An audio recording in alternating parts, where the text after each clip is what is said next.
पाकिस्तान के MNA MP और bureaucrat नहीं पीते, कोई मैंने दसे जे सारे शरीफजादे बैठे होते पाकिस्तान के ब्यूरोक्रेट की है। DPO DCO शराब से ना कर दें, कई 100 में से कम 70% तो ऐसे हैं, कोई होएगा एक दुकान चंगा होएगा, नहीं तो खुद भावलपुर है जो DPO लगा रहा है, मैंने खुद जो ठेकेदार से DPO ऑफिस का हाउस का, वो मुझे बता रहा था कि रोजाना नई से नई बच्ची आती है इनके लिए, मुसलमानों की बेटी को ये रोजाना जिना करते हैं। ये तो एक अभी खुला है, अगर ये खोलने लग जाए, मैं चैलेंज के साथ बात करता हूं, आप जाकर पूरे पाकिस्तान की यूनिवर्सिटियों को खंगालें, आपको पता लग जाएगा गंद कितना है और इन्होंने गंद फैलाया हुआ कितना है।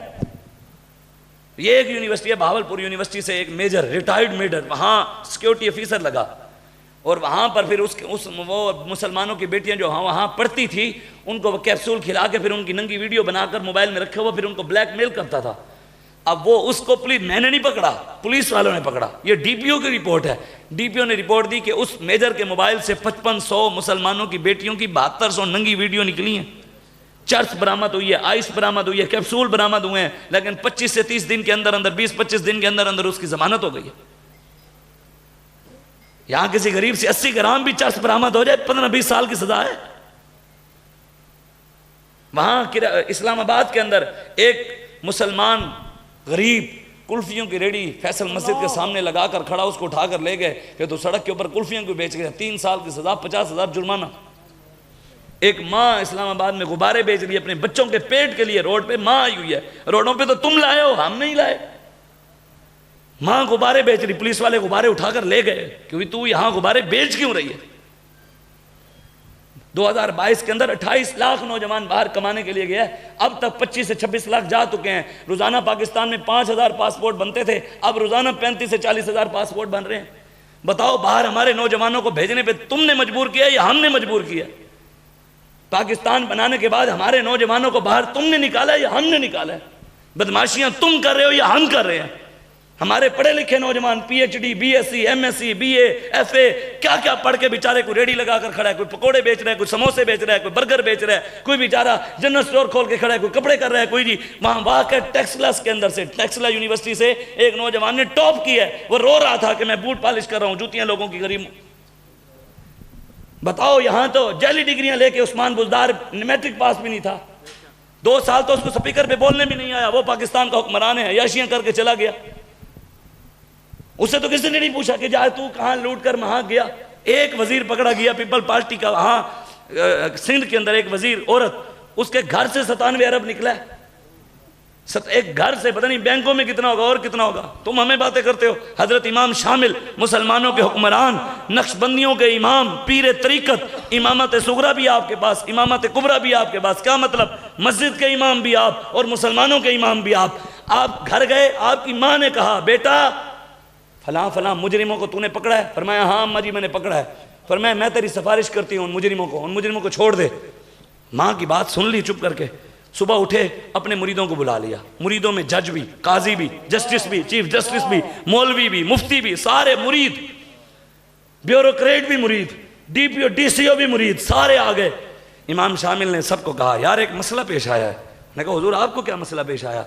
कहा ये बताओ, अगर कोई बंदा किसी गलत बंदे की सिफारिश करे, चीचनिया के बादशाह रहे हैं और चीचनिया के लोगों के, वो चीचनिया की आपने वीडियो देखी है नेट के ऊपर, यूट्यूब पे जाके देखिएगा। चीचनिया में हुजूर का प्याला आया, प्याला, चीचनिया की पूरी कौम रोडों पे आ गई है। हुजूर के प्याले की सिर्फ खुशामद उनको इस्तिकबाल के लिए रोडों पे खड़ी हो गई, दुरूद पढ़ रहे। और दुनिया की आला से आला गाड़ियों पर उन्होंने अपने बेटों को, दोनों को बेटों को मुसल्ला बिछाकर, गाड़ियां भी ऑडी ली, मर्सिडीज थी या ऑडी, उसी के ऊपर मुसल्ले बिछाकर उन दोनों बेटों को प्याला ऐसे लेकर खड़े हैं और पूरे चीचनिया के अंदर से जा रहे हैं। ये इमाम शामिल का फैजान है। वो इमाम शामिल मुसलमानों के हुक्मरान और मुजाहिद भी थे, पीर भी थे, मुजाहिद। आपने लोगों से पूछा है, अपने मुरीदों से, बताओ अगर कोई बंदा किसी गलत बंदे की सिफारिश करे उसकी सजा क्या है? कोई बंदा किसी गलत बंदे के, मुरीदों ने कहा हुजूर वो उसको 40 कोड़े लगेंगे। आपने फरमाया अगर वो बुजुर्ग को खा ना सकता हो, फिर उम्र ज़्यादा हो, तो उन्होंने कहा उनका करीबी रिश्तेदार खाए, बेटा खाए, शोहर खाए, भाई खाए। आपने कहा जल्लाद को बुलाओ, कोड़े मारने वालों को बुलाओ। जब वो आ गया तो सारे मुरीदों के सामने शेख तरीक़त ने अपनी कमीज़ उतार कर अपना जिस्म नंगा करके कहा कि मुझे मारो कोड़े, मेरी माँ ने गलत बंदे की सिफारिश की है, वो कोड़े खा नहीं सकती, अब उसकी जगह मैं खाऊंगा। ये थे मुसलमानों के हुक्मरान। सैयदना फारूक आज़म, आपने पुल बनवाया, पुल तो वहाँ से एक चरवाहा बकरियाँ चरवाहा की लेके जा रहा, तो पुल की एक लकड़ी टूटी और भेड़ अंदर गिर के मर गए। फारूक आज़म तक जब खबर पहुंची, कभी आसमान की तरफ देखते, कभी गिरबान की तरफ, कभी आसमान, कभी मस्जिद नबी में बैठकर रो रहे हैं। साहबा ने कहा अमीरुल मोमिनीन आपको क्या हुआ? फिर मैं रो रहा हूँ, मैं रब को इस भेड़ का हिसाब दूंगा कैसे? हुकूमत तो मेरी थी, मैंने बनवाया था पुल। हम पता नहीं किसके पीछे लगकर दावे गुलामी रसूल के, दावे कलमा पढ़ने और बाद में बातें करने। ये पूरी दुनिया में मुसलमान, मुझे कोई बंदा नहीं बता सकता कि पूरी दुनिया के अंदर कोई यहूदियों ईसाइयों की बेटियों की इज्जतें लुट रही हूँ। जहाँ मर्जी जाओ, जिस मुल्क जाओ, जिस शहर जाओ, मुसलमानों की बेटियों की इज्जतें लुट रही हैं। अमेरिका उनके साथ खड़ा हो गया और मुसलमान खड़े ना हो सके फ़लस्तीन के साथ।